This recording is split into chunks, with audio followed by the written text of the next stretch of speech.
Sharon,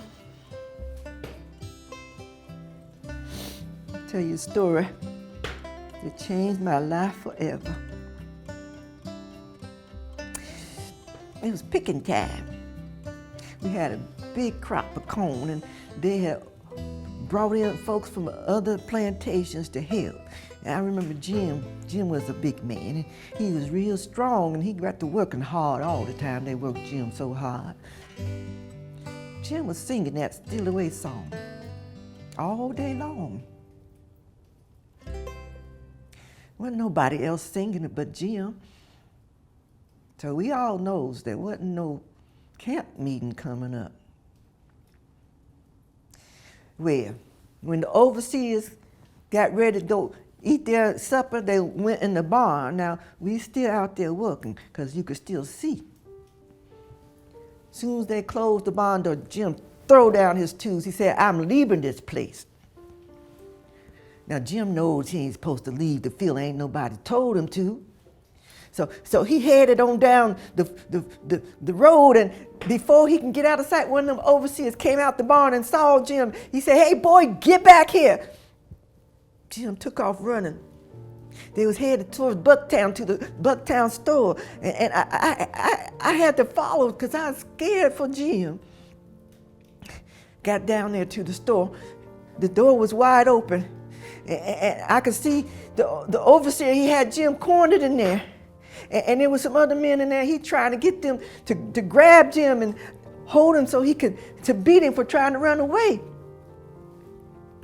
And Jim saw me standing in the door, and Jim ran towards the door, and the overseer said, "Stop him, stop him.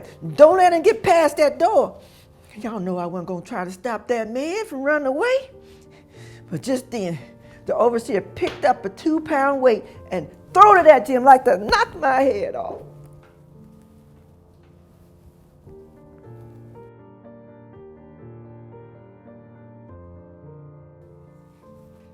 Jim, you know they don't call no doctor for no little slave girl. I know if the Lord ain't been with me,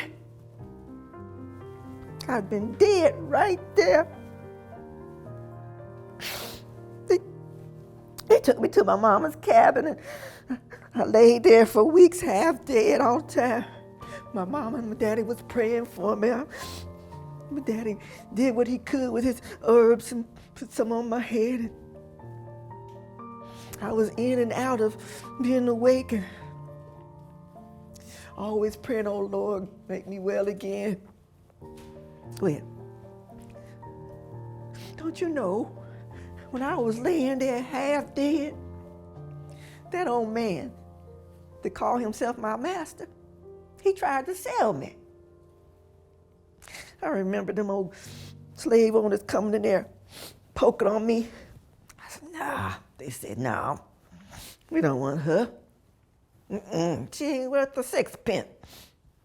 They didn't want to pay 6 pennies for me. Well, I tell you what, I thought that was pretty funny years later, when them same slave owners, they was gonna pay $40,000 for me, dead or alive.